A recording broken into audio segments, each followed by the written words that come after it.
আপনি জাতীয় সরকারের কথা বলছিলেন, আপনি আওয়ামী লীগকে বলছিলেন যে প্রথম 7 দিনের মধ্যে আওয়ামী লীগের রাজনীতি নিষিদ্ধ করা দরকার ছিল, সেটি হচ্ছে যে আপনার মানে ভালো হইতো, এখন এটি অনেকটা ইয়ে হয়ে গেছে। আমি একটু বিএনপি সম্পর্কে একটু জানতে চাইবো যে আহ, জাতীয় সরকারের আহ্বান যদি বিএনপির কাছে দেওয়া হতো তাহলে কি এটা বিএনপি নিত, বা বিএনপির জন্য কি এটা লজিক্যাল জাতীয় সরকারে জয়েন করা বা যাওয়া?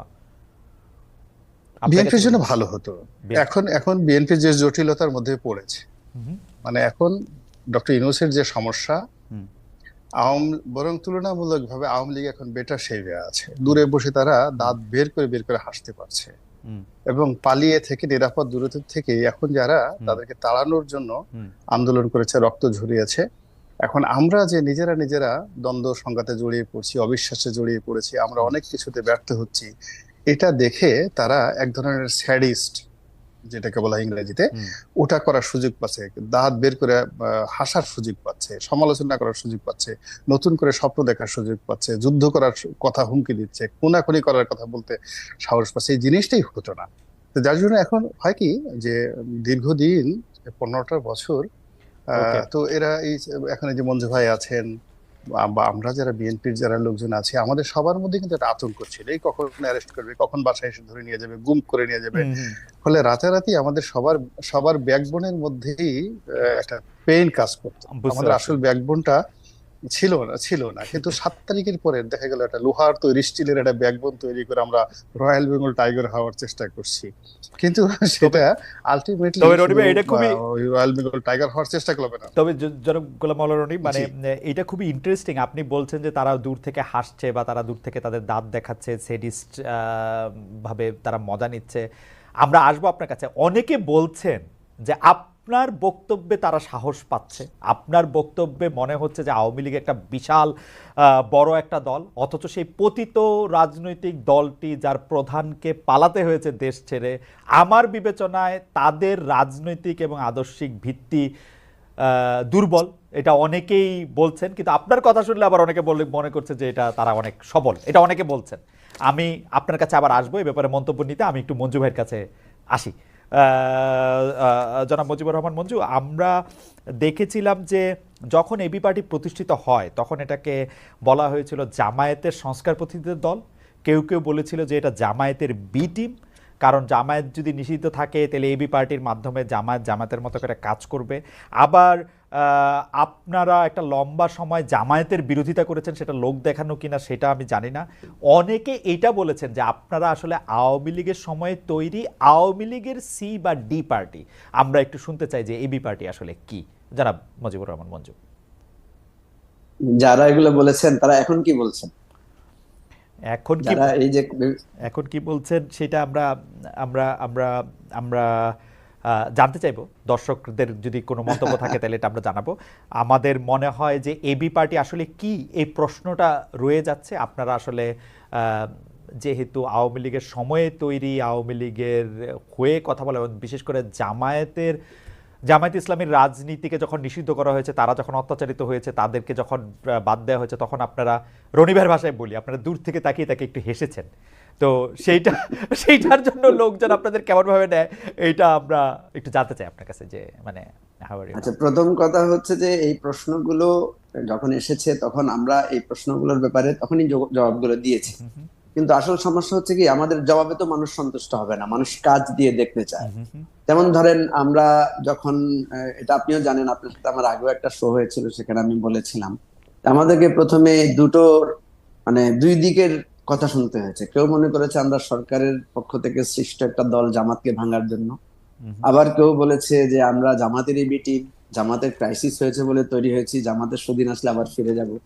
তো এখন প্রথম কথা হচ্ছে যে আহ, সরকারের বি টিম কিনা আমরা, হ্যাঁ, বা সরকারের সৃষ্ট কিনা আমরা, সেটা কিন্তু আমরা তখনই চ্যালেঞ্জ দিয়েছিলাম। এবং এরপর আপনারা দেখেছেন আমরা সংগ্রাম করেছি, আমাদের নিবন্ধন পাইনি, আমাদের দলকে অগ্রসর করতে দেওয়া হয়নি, আমাদের দলের নিবন্ধনের সব দিক থেকে যোগ্যতা অর্জন সত্ত্বেও তারা আমাদেরকে নিবন্ধন দেয়নি, এবং সরকারের গোয়েন্দা সংস্থা কিভাবে আমাদেরকে হয়রানি করেছে সে বিষয়গুলো আমরা বলেছি। হুম আর জামাতের বিষয়টা তো তখনই ক্লিয়ার হয়েছে, আমরা বলেছিলাম যে আমরা কোনো ধর্মভিত্তিক দল না, আমরা কোনো মতাদর্শ নির্ভর দল না, আমরা সম্পূর্ণভাবে একটা মূলধারার অধিকার ভিত্তিক রাজনৈতিক দল। হুম এবং আমি মনে করি যে আমাদের এই 4-5 বছরের যে পথ চলা, এখানে সবাই এটা বুঝেছে যে এবি পার্টি একটা ইনক্লুসিভ ফর্মের দল। কোনো মতাদর্শিক বা ধর্মভিত্তিক রাজনৈতিক চিন্তার দিকে তাদের অভিমুখ না। তাদের অভিমুখ, যে অভিমুখটা এবারে পরিবর্তনটা হয়েছে, যে অধিকার ভিত্তিক চিন্তা থেকেই একটা গণবিপ্লব, এই অভিমুখটাই আমাদের রাজনীতি ছিল। ফলে আপনি দেখবেন যে এখন অনেকেই আমাদের রাজনীতিকে গুরুত্ব দিচ্ছেন, অনেকে আমাদেরকে অ্যাপ্রিসিয়েট করছেন। এবং ইভেন একটা ছোট্ট স্মৃতির কথা বলি, সেদিন একজন বামপন্থী একজন নেতার সাথে খুব দেখা হলো, উনি অন্তরঙ্গভাবে জড়িয়ে ধরলেন। তো তাকে আমি বললাম যে ভাই, আপনারা তো আমাদেরকে কখনোই সবসময় একটু দূরে দূরে রাখার চেষ্টা করেছেন, বিষয়টা কি? তো উনি তখন আমাকে বলেছেন যে দেখেন, 5 তারিখের পরে আপনাদেরকে আমরা খুব ভালোভাবে বুঝতে পেরেছি, আপনাদের ব্যাপারে আমাদের আর কোনো কনফিউশন নাই। তো মঞ্জু জি ভাই, মঞ্জু ভাই, বলেন। আসলে 5 তারিখের পরে অনেকের আপনাদের ব্যাপারে কনফিউশন নাই, এটা অনেকে বলতেছেন। এইটা আসলে কেন আপনি বলবেন? যে মানে আপনাদের এইটার কারণটা কি? যেমন ধরেন আপনাদের দলের যিনি আহ্বায়ক ছিলেন বা যিনি আসলে প্রধান ব্যক্তি জনাব তাজুল ইসলাম, তিনি তিনি তিনি তিনি অ্যাটর্নি জেনারেলের পদমর্যাদায় ট্রাইব্যুনালে আসলে মানে যুদ্ধাপরাধী বা মানবতা বিরোধী অপরাধ ট্রাইব্যুনালে তিনি নিযুক্ত হলেন, মানে চিফ প্রসিকিউটর হিসেবে নিযুক্ত হলেন। মানে এটা কেন? মানে what is the magic behind it? মানে আপনারা এবি পার্টির তো অতটা কোনো ম্যাজিক গুরুত্ব থাকার কথা না, মানে যেটি বলা হয় যে এখানে কোনো ম্যাজিকের বিষয়টা না। আমি আপনাকে বলি, সেটা হচ্ছে যে আপনি তো জানেন যে যেই ট্রাইব্যুনালটা হয়েছে এবং যে ট্রাইব্যুনালটার ব্যাপারে অনেকের নানা ধরনের অবজারভেশন আছে, যে এটা ট্রাইব্যুনালটা প্রপারলি গঠন করা হয় নাই, এখানে অনেক আইনি জটিলতা বা দুর্বলতা আছে। তাজুল ইসলাম সাহেব কিন্তু এই ট্রাইব্যুনালের অপোজিট পার্টে, উনি একজন খুবই টপ প্রসিকিউটর ছিলেন গভর্নমেন্টের বিপক্ষে। তো সেখানে উনি কিন্তু অনেকগুলো রিফর্মের কথাগুলো তখনও বলেছেন, পরেও বলেছেন। ফলে যেটা আমরা দেখেছি যে এই তাজুল ইসলাম সাহেব যেহেতু এই ট্রাইব্যুনালের ব্যাপারে একজন এক্সপার্ট হিসেবে নিজেকে প্রতিষ্ঠিত করতে পেরেছেন তার ভূমিকা দিয়ে, ফলে যখনই এই ট্রাইব্যুনাল গঠন করার বিষয়টা এসেছে, তখন আপনি দেখবেন কিন্তু এটা আপনাদের স্মৃতিতে থাকার কথা, তখন কিন্তু এই ওপেন ডিসকাশন গুলো বিভিন্ন সময় হয়েছে যে ট্রাইব্যুনালের কার্যক্রম কেমন হওয়া উচিত। তো ফলে তাজুল ইসলামের ব্যাপারে আইন মন্ত্রণালয় থেকে যখন আগ্রহ প্রকাশ করা হলো, তখন কিন্তু আমরা দলীয়ভাবে বসেছি যে আমাদের দলের পক্ষ থেকে এই ধরনের গভর্নমেন্টের এত হাই প্রোফাইলে আমরা পার্টিসিপেট করব কিনা। তখন আমাদের দলে কিন্তু এটা নিয়ে ডিবেট হয়েছে, কেউ বলেছে যে না, এটা উচিত হবে না, কেউ বলেছে এটা ন্যাশনাল লেভেলে কন্ট্রিবিউট করার মতো। এটা আপনারা দলের মধ্যে আলোচনা করে করছেন, কিন্তু আপনারা একটা কথা নিয়ে দর্শকরা যেহেতু মন্তব্য করছেন, মঞ্জু ভাই, আমি এইটা নিয়ে রনি ভাইয়ের একটা মন্তব্য শুনতে চাই। জাস্ট একটা মন্তব্য, আপনি কন্টিনিউ করবেন। রনি ভাই, আপনার কাছে কি মনে হয় যে জামায়াতে ইসলামী থেকে বেরিয়ে ধর্ম ছাড়া একটি বা ধর্মকে প্রাধান্য না দিয়ে একটি রাজনৈতিক দল করার যে এবি পার্টি, সেটি কি বাংলাদেশের লোকেরা মেনে নিবে, মেনে নিচ্ছে বা পছন্দ করছে, বা এটা কি তাদের জন্য একটা স্মার্ট মুভ ছিল? আপনি যদি 1-2 লাইন একটু বলতেন যারা এই দলটি করছেন। না, প্রথমত আমি এই দলটার একেবারে গঠনের প্রথম দিন থেকে বা তারও আগের থেকে এদের ইন্টারনাল অনেকগুলো মিটিং আমার সঙ্গে হয়েছে। তাজুল সাহেব এসছে, মঞ্জু সাহেব আসছে, বা আমরা বসছি একাধিকবার। এবং উনি যখন জামাতে ছিলেন তখনও জামাতের পক্ষ হয়ে ওনার সঙ্গে আমার অনেক আলাপ আলোচনা হয়েছে। মূলত আমি আওয়ামী লীগ করলেও জামাত ঘরানার যারা লোকজন ছিলেন, ইনক্লুডিং জামাতের আমির থেকে শুরু করে যারা সেক্রেটারি জেনারেল, তাদের সবার সঙ্গে যে কোনো একটা ব্যাপারে তারা আমার সঙ্গে মত বিনিময় করতেন।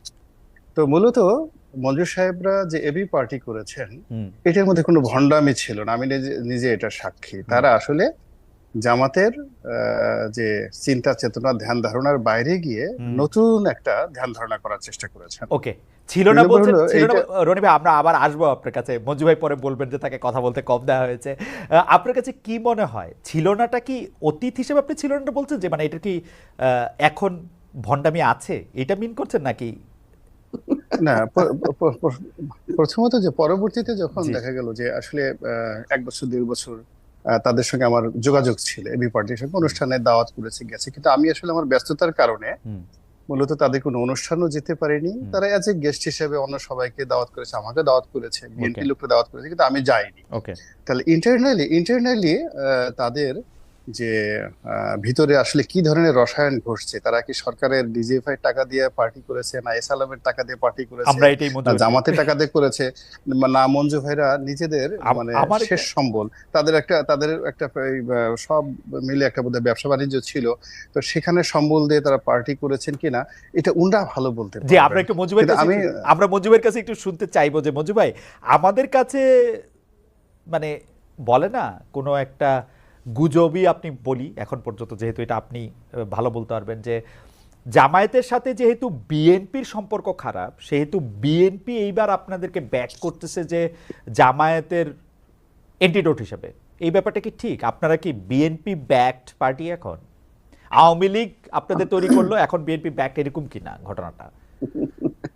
দেখেন, যে যাই বলুক, আমাদের নিয়ে আলোচনা হচ্ছে, এটা আমরা খুশি। জি, কেউ বলছে আওয়ামী লীগ ব্যাক, কেউ বলছে বিএনপি ব্যাক, মানে আমরা গুরুত্ব পাচ্ছি, এটা হচ্ছে আমার কাছে সন্তুষ্টির ব্যাপার। হ্যাঁ, তো প্রথম কথা হচ্ছে যে দেখেন, বিএনপি কিন্তু আমাদের কোনো প্রোগ্রামে আসতো না। হুম, এবং আপনি যদি দেখেন, আপনি খেয়াল করবেন যে এই বিগত সরকারের সময়ে একটা গুরুত্বপূর্ণ সময় পর্যন্ত বিএনপি আমাদের কোনো অনুষ্ঠানে দাওয়াত দিলে পর্যন্ত আসে নাই। হুম, ইভেন আমাদের বর্ষপূর্তির অনুষ্ঠানেও বিএনপি উইশ করতে আসে নাই। হুম, ইভেন আমি আপনাকে বলি, এই গোলাম মাওলা রনি ভাই আমাদের কোনো প্রোগ্রামে আসেন নাই, এই কারণে যে উনি বিএনপি দলের একজন, না, মানে যেহেতু ইলেকশন করেছেন, না এই সেই পয়েন্ট অফ কারণে না, ভিউ উনি সেই আমাকে কারণে না মঞ্জু ভাই, আসেন নাই কারণ আপনি কিংস পার্টি, আওয়ামী লীগ আপনাদেরকে তৈরি না, না, করেছিল, সেইখান থেকে আসেন নাই। না, না, আমি আপনাকে বলি, জি, প্রথম কথা হচ্ছে যে বিএনপি আসে নাই যে জামাতের সাথে তাদের যে এলাই আছে সে সম্পর্কটা নষ্ট হবে, হুম, এই কারণে আসেন নাই। হুম, দ্বিতীয় হচ্ছে, বিএনপি কখনো আমাদেরকে এই মানে গভর্নমেন্টের এলাই হিসেবে এটা চিন্তা করেন, আমাদেরকে খুব ভালোভাবে ওনারা বলেছেন হুম, যে দেখেন, আপনাদের মুভটাকে আমরা পছন্দ করি, আপনারা ভালো করেছেন, কিন্তু জামাতের সাথে যেহেতু আমাদের একটা রিলেশনশিপ আছে, হুম, সো আমরা সেটাকে নষ্ট করতে চাই না, এটা ওনারা আমাদেরকে বুঝিয়ে বলেছেন। আমরাও এটাকে খুব মাইন্ড করি না। হুম, আমরা মনে করি যে আমরা যে নতুন রাজনীতির কথা বলছি, আমরা গতানুগতিক রাজনীতির সাথে কেন অযথা বাগড়া দিব, যা তাদের সাথে বিএনপি জামাতের এটা বোঝাপড়া আছে সেটা থাকুক। তো সো আমরা কিন্তু কারো প্রতি, এই যে আপনি দেখেছেন যে বিএনপির রনি ভাব ভাই দ্বারা, বলছেন, মঞ্জু ভাই, বিএনপির ভাব এবি পার্টির উপর, সেটা কি চেঞ্জ হয়েছে? এখন কি বিএনপি আপনাদের সাথে যোগাযোগ রাখতেছে? বিএনপির সাথে আমাদের আগেও যোগাযোগ ছিল, এখনো যোগাযোগ আছে, আসতো না তো কিন্তু আগে? বিএনপির সাথে আমাদের জামায়াতকে সন্তুষ্ট করার জন্য তো আসতো না, এখন কি জামায়াতকে? বিএনপির সাথে জামাতের সাথে যেহেতু তাদের একটা সম্ভাবনা ছিল এবং আভ্যন্তরীণ যোগাযোগ ছিল, সম্পর্ক নষ্টের বিষয়টা তারা আমাদেরকে যেটা জানিয়েছে, হুম, বিএনপির নেতারাই আমাদেরকে আনুষ্ঠানিকভাবে জানিয়েছে যে জামাতের পক্ষ থেকে তাদেরকে অনুরোধ করা হয়েছে। হুম, আমাকে মাহমুদুর রহমান মান্না ভাই বলেছেন যে জামাতের নেতারা তাদেরকে গিয়ে অনুরোধ করেছে যে আমাদের অনুষ্ঠানে যাতে তারা না আসেন। হুম, সেজন্য বলছি, এগুলো নিয়ে আমাদের কিন্তু মান অভিমান ছিল না, হুম। কারণ আমরা এটা বাংলাদেশের রাজনীতির একটা গতানুগতিক এখন এটা পথ হিসেবে গেছে না। জানি। আমি এইটাই জানতে চাইতেছি মঞ্জু ভাই, এই 5 আগস্টের পরে কি সিনারিও চেঞ্জ হয়েছে? বিএনপি নিজের থেকে এখন আপনাদের সাথে আসাটা লাইক করতেছে? আপনারা বিএনপির সাথে ঘনিষ্ঠ হয়েছে? বিএনপিকে এখন আমরা যখন কোনো অনুষ্ঠানের দাওয়াত দিই, তারা আসছেন, তারা আচ্ছা, বিভিন্ন বিষয়ে আমাদের সাথে মতামত বিনিময় করছেন। পরিষ্কার। কিন্তু হুম, একটা জিনিস স্পষ্ট, যে আমরা বলেছি আমরা কোনো জোটে যাব না, আমরা হুম। বিএনপির সাথে জোটে নাই। আগেও বিএনপির সাথে যে না, একটা আওয়ামী লীগ জোটের তো বিষয়ে আওয়ামী লীগ তো আগে এক ফর্মুলা আবিষ্কার করছে মঞ্জু ভাই, জোটে যাইতে হয় না, ওই ভাগাভাগি টেবিলের নিচে এমনিও হইতে পারে, এরকম কোনো কিছু কি? না, আওয়ামী লীগের ফর্মুলা খারাপ না, কিন্তু জোটে যাইতে হয় না। আমার কথা হচ্ছে, শুনেন খালেদ ভাই, হ্যাঁ, আন্ডার টেবল পলিটিক্স বাংলাদেশে হয়, বহু জি, আপনার ফোন আলাপ রেকর্ড ফাঁস হয়। জি, আমরা তো চ্যালেঞ্জ করেছি বারবার হুম, যে এবি পার্টি কোনো আন্ডার টেবিল কিছু করছে কিনা। ওকে, এই যে রনি ভাই যে বললেন না যে অমুকের টাকা তমুক কোম্পানির টাকা দিয়ে হচ্ছে কিনা, হ্যাঁ আপনার চ্যালেঞ্জ দিলাম, তো আপনারা আমাদেরকে কোনো না কোনো ক্লুতে প্রুফ করেন আচ্ছা, যে আমরা কোনো এজেন্সির না টাকা না হয়েছে কিনা, না কারোর না সাথে মঞ্জু ভাই, লেনদেন হয়েছে কিনা। আমি এটা তো আমরা খোলামেলা ভাবে চ্যালেঞ্জ দিয়েছি। মঞ্জু ভাই, আমি মনে করি যে আপনি, আপনার কথাই যথেষ্ট। আমরা চ্যালেঞ্জের ব্যাপারটা নিশ্চয়ই সময় এটা দেখবে। আমরা দর্শকের কাছে অবশ্যই। জানতে চাই